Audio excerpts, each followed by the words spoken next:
늦었지만 강렬한 첫인상이었습니다. 독도함에서 날아오른 대한민국 해군의 고정익 무인기가 첫 전투 실험을 성공적으로 마치고 귀환한 것인데요. 비행갑판을 활주한 뒤 이륙한 무인기는 약 1시간 동안 독도함, 해군 항공사령부와 통신을 유지하며 우리 영토인 동해상공을 비행했고 이후 포항 해군 항공사령부 활주로에 안전하게 착륙했습니다. 해군이 동해상 대형 수송함 독도함 비행갑판에서 고정익 무인기를 이륙시키는 전투 실험을 실시했습니다. 수직 이착륙 무인기가 아닌 고정익 무인기로 전투 실험에 성공한 것은 이번이 처음인데요. 그동안 급속도로 발전해온 군사용 무인기 시장에서 유독 한국만 늦은 감이 있었지만 이번 실험으로 대한민국 역시 군사용 드론 개발 시장에 본격적으로 참가하게 되었습니다. 우리가 언제까지 북한의 도발에 방어만 할 수는 없는 일이고 때론 공격이 최선의 방어일 수도 있을 텐데요. 그래서 준비했습니다. 오늘은 대한민국의 무인기 개발 현황과 그 문제점에 대해서 자세히 알아보겠습니다. 여러분의 구독과 좋아요가 꺼리튜브 운영에 많은 힘이 됩니다.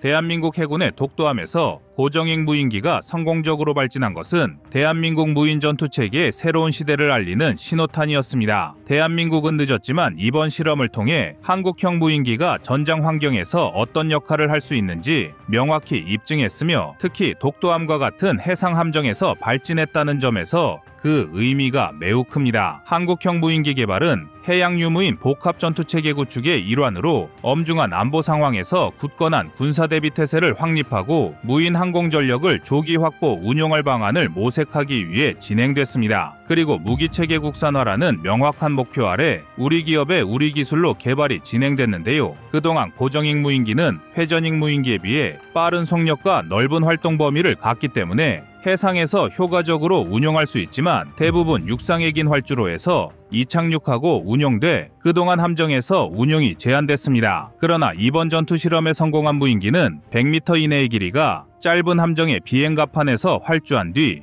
이륙이 가능해 우리 해군의 상황에 맞는 무인기로 선정되었습니다. 사용된 무인기는 날개폭 16m, 길이 9m의 고정익 항공기로 차체만 작을 뿐 일반 항공기 개발에 버금가는 기술력을 요구했습니다. 특히 항공 엔진의 자체 개발은 결코 쉬운 일이 아니었는데요. 그렇다고 엔진 국산화 작업을 뒤로 미룬다면 우리는 무인 전투기 시장에서조차 후발주자로 뒤처지게 됩니다. 특히 레이더에 잡히지 않는 차세대 스텔스 무인기가 제공권 확보의 새로운 게임 체인저로 주목받는 만큼 국산 항공 엔진의 부재는 언제든 발목 잡힐 수 있는 빌미를 제공해주는 꼴이나 마찬가지인데요. 바로 이런 이유로 대한민국이 리스크를 감내하면서 시간과 자본을 투자해 무인 전투기용 국산 엔진 개발에 뛰어든 것입니다. 이미 국내 최초 무인 스텔스기로 알려진 KUSX는 무려 70% 수준의 국산화를 실현한 상태고 전장 10.4m, 전폭 14.8m, 중량 10톤에 달하는 KUSX의 축소 후속 모델 가오리 X1은 국산 5,500파운드 포스급 터보 엔진을 장착해 1시간 30분 동안 50km를 비행하며 무인 전투기 개발 가능성에 확신을 심어주었습니다. 여기서 끝이 아닙니다. 대한민국 방위산업전 DX코리아에서 대한항공은 KF-21 전투기와 멈티 자율 운항이 가능한 로열 윙맨 KUS-LW를 공개하면서 KF-21과 거의 비슷한 시기에 개발을 완료할 것으로 보고했습니다. KUS-LW는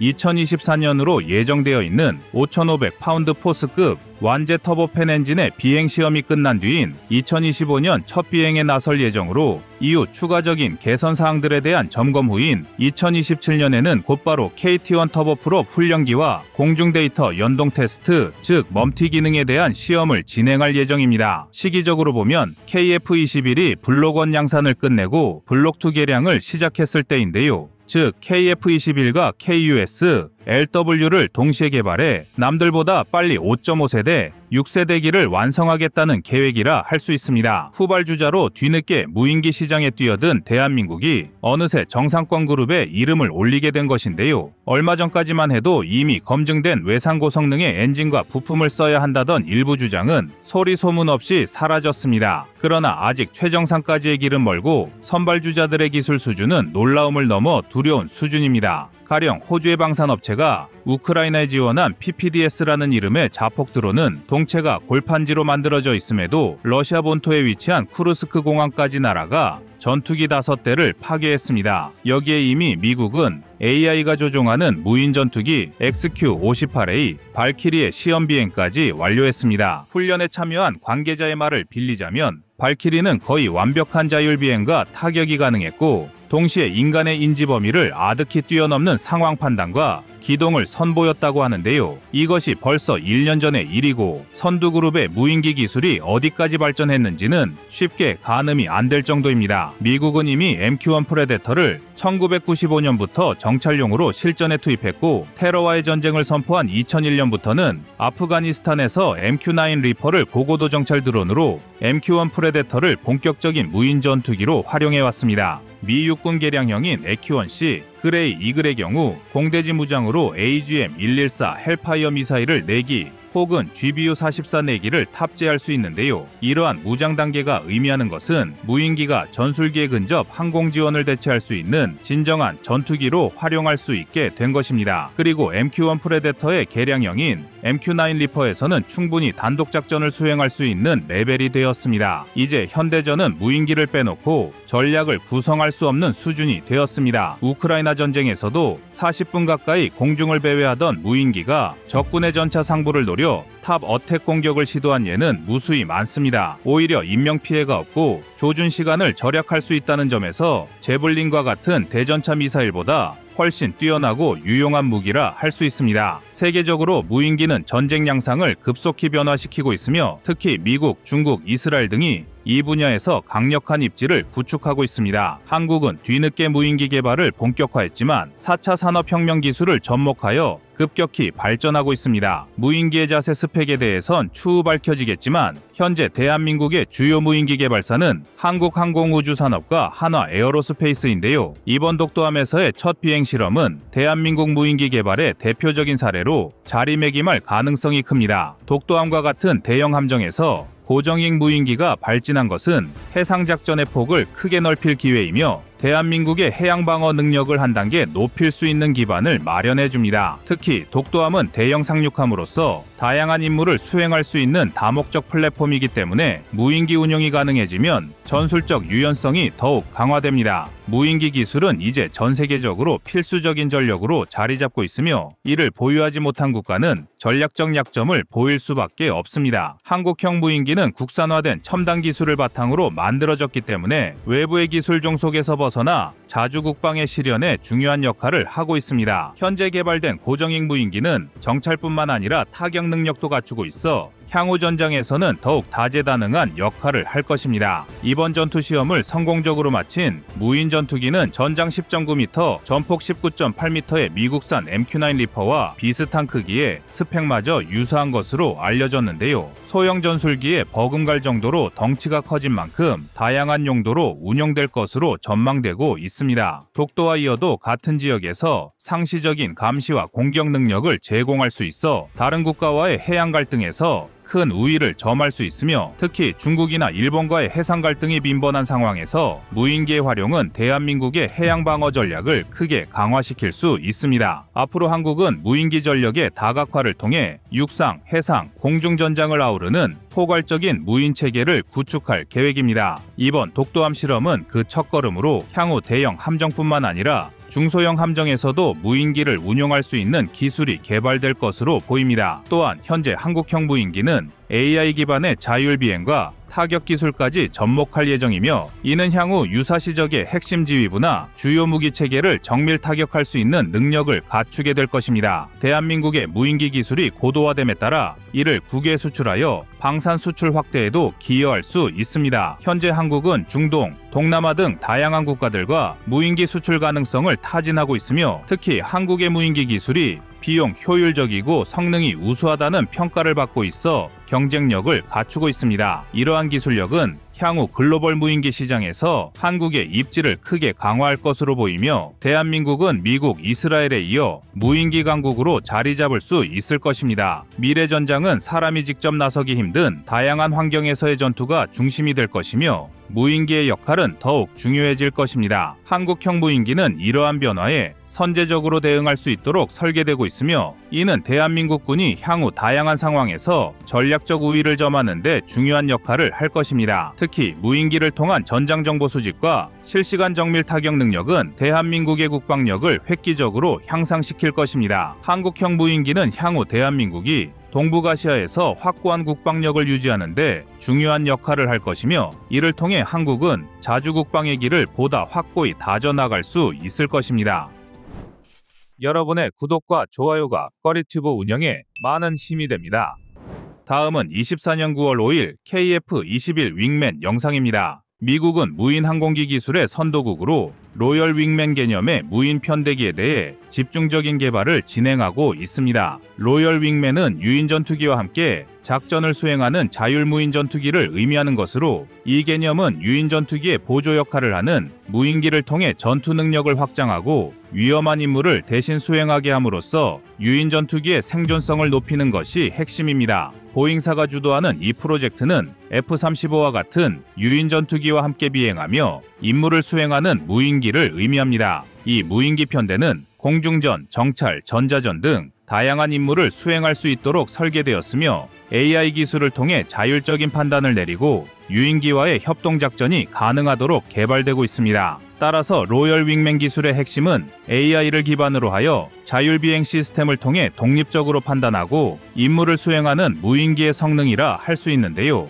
이는 유인기와의 협력작전에서 중요한 역할을 합니다. 또한 미국은 스카이보그라는 별도의 프로그램을 병행하고 있는데요. 이 프로그램은 AI를 활용한 자율비행, 표적인식 및 공격을 수행할 수 있습니다. 현재 스카이보그 프로그램은 다양한 시제품을 결과물로 내놓고 있으며, 여기에 미국을 대표하는 방산기업 로키드 마틴과 보잉, 크라토스 등이 참여하고 있습니다. 여기에 우리를 신경 쓰게 하는 것은 미국과 함께 무인기 시장을 선도하는 국가가 중국이라는 사실입니다. 중국은 무인기 기술에서 빠르게 발전하고 있으며, 특히 저렴하면서도 성능이 뛰어난 무인기 생산에 강점을 보이고 있습니다. 중국은 이미 GJ-11, 공리-11호 무인 공격기를 개발하여 현장에 배치했다고 공표한 상태입니다. 이 무인기는 스텔스 능력을 갖추고 있다고 알려졌으며, 중국의 차세대 유인 전투기와 협력할 수 있도록 설계되었습니다. 그런데 무인기에 대한 중국의 집착은 여기서 끝이 아닙니다. 중국은 FH-97 무인기를 공개하며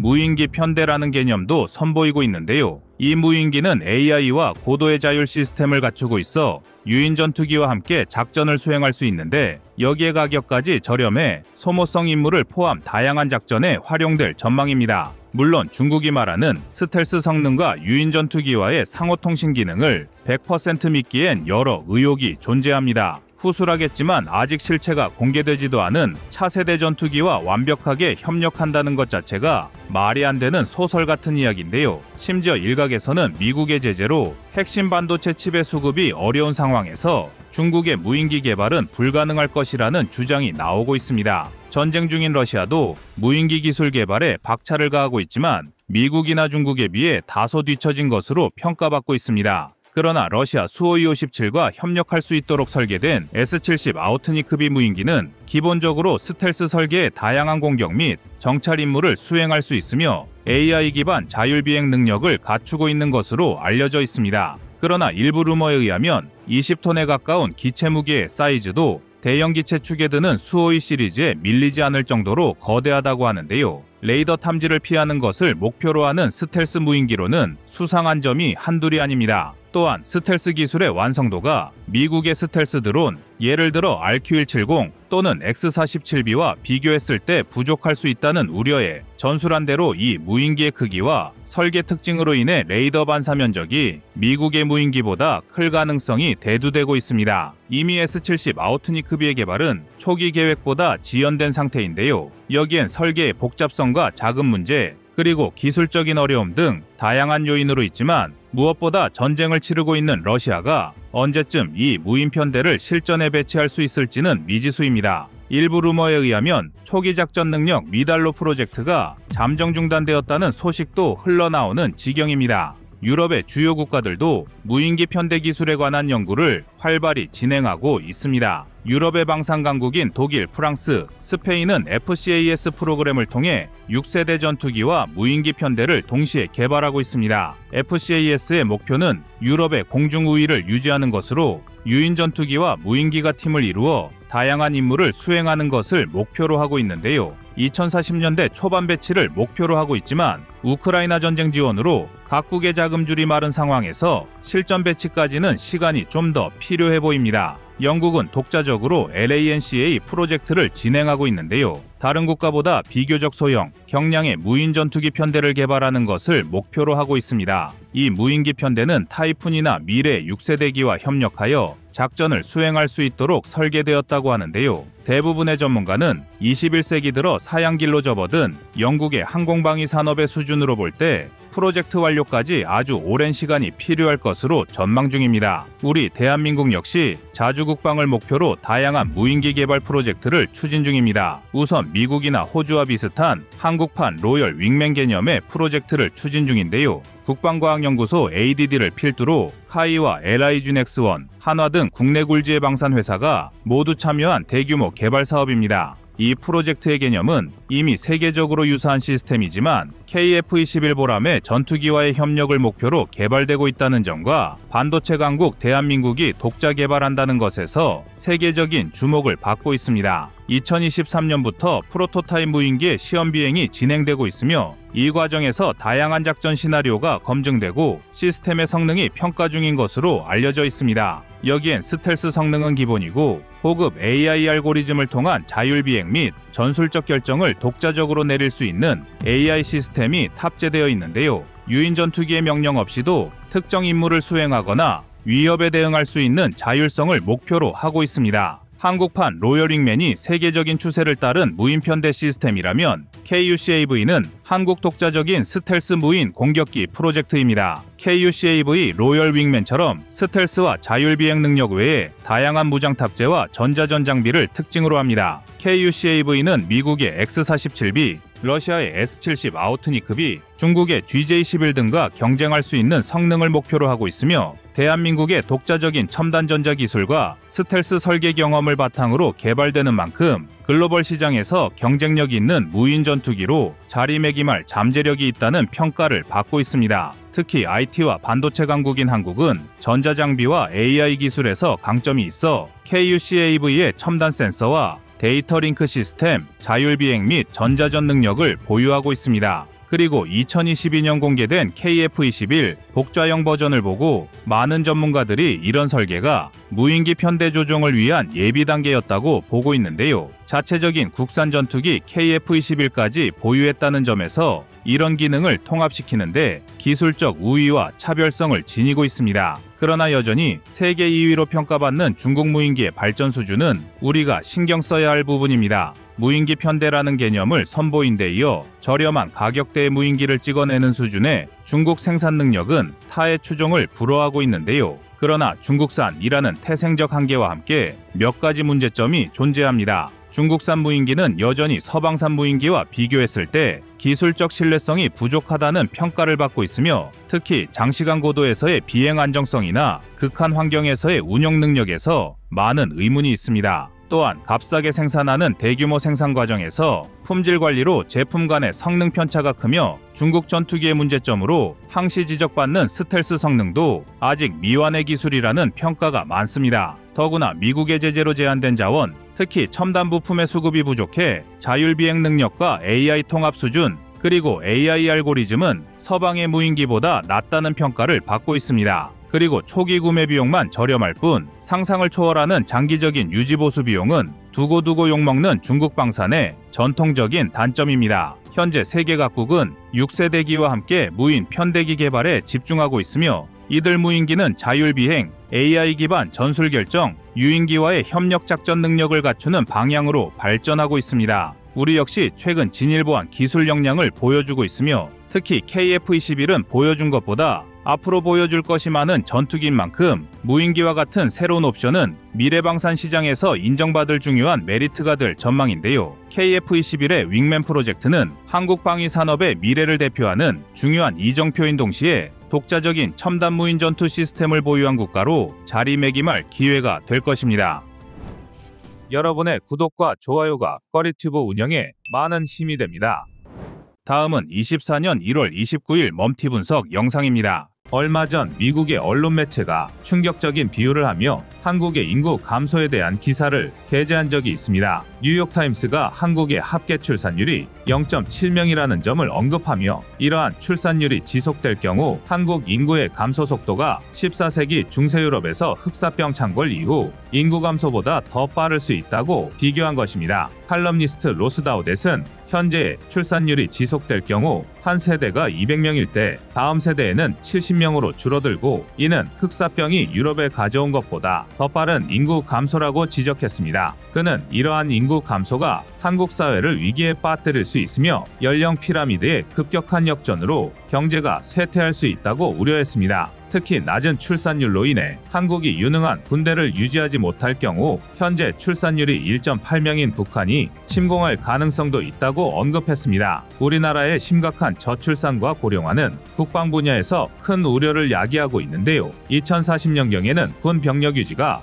35만여 명 안팎으로 힘겨울 전망입니다. 국방부가 발간한 2022 국방백서에 따르면 국군 상비병력은 약 50만 명으로 2020년 대비 약 5만 5천 명이 줄었습니다. 이는 2018년 초 61만 8천여 명과 비교하면 12만여 명이 급감한 수치입니다. 최근 5년간의 현역병 입영 현황을 보면 2021년까지 20만 명을 웃돌던 현역병이 2022년에는 18만 6천여 명으로 줄었습니다. 인구 통계에 따르면 군에 입대하는 20세 남성 인구는 2025년까지 급감하고 2035년부터 다시 급감하여 2040년에는 14만 2천 명에 불과할 것으로 예측됩니다. 현재 상황에서는 군 병력 유지가 어려워지고 있습니다. 2020년 합계 출산율은 0.84명이었고 20세 남성 인구는 2020년 33만 명에서 2040년 13.6만 명으로 감소할 것으로 예상됩니다. 병 복무 기간은 현재 18개월로 유지되고 있으나 2025년에는 병력 규모가 30만 명, 2040년에는 16만에서 17만 명 선까지 축소될 것으로 예측됩니다. 군 전문가들은 우리 군의 체질을 병력 위주에서 고도화된 과학군 위주로 전환해야 한다고 조언하고 있습니다. 또한 장기적으로 활용 가능한 간부 위주 체계를 구축하고 민간 인력을 활용하여 국방 인력 운영의 전환을 고려하고 있습니다. 예비군 제도의 전면 재검토와 함께 상비병력 규모 축소, 병 복무 기간 환원 및 연장, 간부 비율 확대와 처우 개선 등의 대책을 고심하고 있습니다. 뿐만 아니라 여성을 병력 자원으로 활용하는 방안에 대해서도 논의가 되고 있습니다. 육군본부는 미래육군 여군 인력 활용성 향상 방안 연구에 착수했는데요. 육군은 초저출산 추세와 인구 절벽으로 인한 병역 자원의 급격한 감소로 적정 상비병력 확보에 제한이 예상되며 이를 해결하기 위해 여군 확대 방안에 대한 연구가 필요하다고 밝혔습니다. 여군은 현재 16,000명으로 전체 간부 정원 중 약 9%를 차지하고 있으며 2027년까지 이 비율을 15.3%로 높이는 것을 목표로 하고 있습니다. 또한 여성 지원 명제를 병역 자원 부족에 대한 대안으로 검토할 가능성이 있지만 이 문제는 여성 복무와 관련된 젠더 이슈와 결합되어 논란이 될 수 있다고 전문가들은 분석하고 있습니다. 그렇다면 우리 군의 적정 병력은 어느 정도가 돼야 할까요? 사실 뚜렷한 기준이나 산출 방법은 알려진 게 없습니다. 각 나라가 저마다의 사정과 현실에 따라 병력 숫자를 유지하고 있는데요. 일본의 자위대는 24만 명을 적정 수준의 병력 기준으로 결정했고 대만은 29만, 영국 15만, 독일 17만, 프랑스 20만, 북한은 128만 정도입니다. 한국군은 현재 기준 50만 명 정도를 적정 병력 숫자로 여기고 있지만 앞서 언급한 것처럼 50만 명의 병력 유지는 힘들 것 같습니다. 그래서 우리 정부와 군은 병력 자원 감소에 대한 대책으로 AI와 무인화된 국방 솔루션의 개발 및 보급을 추진하고 있습니다. 이는 전쟁 억지력 확보의 일환으로 국방부를 중심으로 이러한 움직임이 가속화되고 있습니다. 국방부는 AI를 4차 산업혁명의 핵심 기술로 평가하며 전장의 전투원을 대체하는 수단이자 전략적인 게임 체인저로 보고 있습니다. 국방 AI는 신속한 실전 대응이 있어서 핵심적인 역할을 하며 특히 북한의 핵미사일 위협에 대응하는 킬체인에 적용될 수 있습니다. 또한 대규모 정찰위성 데이터 처리와 같은 도전에 대응하기 위해 국방 AI의 역할이 중요해지고 있습니다. 아닌 게 아니라 우리 군에는 이미 AI나 무인화 기술이 적용된 분야가 점점 늘어나고 있습니다. 먼저 아미타이거 프로젝트입니다. 아미타이거는 육군의 미래형 전투체계로 차륜형 장갑차와 소형 전술 차량 등을 포함하여 기동성을 강조하고 있으며 전투원과 드론봇 전투체계에 워리어 플랫폼 등이 포함되어 있는데요. 아미타이거 프로젝트는 인구 절벽에 대응하여 병력 감축에 의한 전력 손실을 막기 위한 대응책 중의 하나입니다. 지뢰탐지에도 AI 기술이 적용됩니다. 현재 지뢰탐지는 금속탐지기와 지표 투과 레이더를 사용하고 있는데요. AI 기술을 적용하면 지뢰탐지의 정확도가 향상될 것으로 예상됩니다. 이 기술은 국방부와 과학기술정보통신부의 AI 융합 프로젝트의 일환으로 진행되고 있습니다. 여기에 우리 군은 AI를 활용한 경계작전 혁신체계를 개발하고 있으며 이를 통해 경계작전에 투입되는 병력을 현저하게 줄이고 전투력을 극대화할 계획입니다. 그리고 AI 기반 유무인 복합 전투 체계인 멈티를 단계적으로 구축할 계획입니다. 멈티는 유인 및 무인 항공자산이 상호협력하여 작전을 수행하는 개념으로 미군이 아프가니스탄과 이라크 전쟁에서 이미 활용한 사례가 있습니다. 아파치 공격 헬리콥터 조종사가 MQ-1C 그레이 이글, MQ-1 프레데터, MQ-9 리퍼 등 무인 항공기들을 조종하여 임무를 수행했는데요. 이러한 구성은 효율적인 작전 수행과 함께 아파치 공격 헬리콥터의 생존성을 높이는 데 기여했습니다. 멈티는 작전 범위 확장, 조종사의 상황 인식 능력 향상, 효율적인 전투 자원의 배분, 생존성 증가 등 다양한 강점들을 가지고 있습니다. 대한민국도 이런 추세에 발맞추어 멈티 시스템 구축에 많은 노력과 투자를 아끼지 않고 있는데요. 해군에서는 네이비시 고스트를 추진 중입니다. 네이비시 고스트는 해양 유무인 복합 전투 체계로 정찰용 무인 수상정, 전투용 무인 잠수정, 함탑제 무인 항공기 등 다양한 무인 전력을 통합 운용하여 작전 및 임무 수행 능력을 극대화하는 것을 목표로 합니다. 해군은 이 체계를 단계적으로 구축할 계획인데요. 2022년 7월 제5기뢰 상륙전단이 시범부대로 지정되었으며 2027년까지 소해함에서 기뢰를 탐색하는 수중자율 기뢰 탐색체와 기뢰를 소해하는 기뢰 제거 처리기를 복합 운용할 예정입니다. 소형 무장 헬기인 LAH 역시 멈티 시스템을 적용하여 소형 드론을 활용합니다. 이 시스템은 병력 구조 작업, 정찰, 타격 임무 등에 활용될 수 있습니다. 예를 들어 적진에 부상병이 고립됐을 때 소형 드론을 투하하여 부상병의 위치를 발견하고 이 정보를 바탕으로 의료 후송 헬기가 구조 작업을 수행합니다. 또한 드론을 조종하는 관제사의 제어를 통해 드론에 내장된 탄도를 이용해 목표물을 타격할 수 있습니다. 하지만 멈티라고 하면 역시 KF-21을 빼놓을 수 없습니다. 카이는 KF-21 전투기와 연계된 국산 유무인 전투비행 체계를 개발 중인데요. 2030년대 후반까지 전력화할 계획이며 KF-21 블록 3단계에 이르러서는 F-35와 유사하게 무인기 운용 능력을 추가한 개념이 포함됩니다. 구체적으로는 내부 무장창 설치, 데이터 융합 기능과 편대 간 데이터 링크 적용 등을 통해 무인 전투기와 함께 유무인 복합 체계를 구축할 계획입니다. 이 체계에서는 전투기 한 대당 무인기 4대가 편성되어 정보를 공유하고 융합합니다. 또한 국방과학연구소와 대한항공은 미국의 XQ-58A 스텔스 무인 공격기와 유사한 형태의 무인기 3-4대로 구성된 편대를 유인기와 함께 운용하는 유무인 복합체계 개발을 진행하고 있습니다. 이 프로젝트는 국내에서 개발될 5,500파운드급 터보팬 엔진을 활용할 예정이며 추후 더 강력한 엔진 개발도 계획 중입니다. KF-21과 보조를 맞출 무인기를 로열 윙맨이라고 칭하는데요. 카이는 로열 윙맨 개념을 세분화하여 다목적 소형 무인기와 무인 전투기를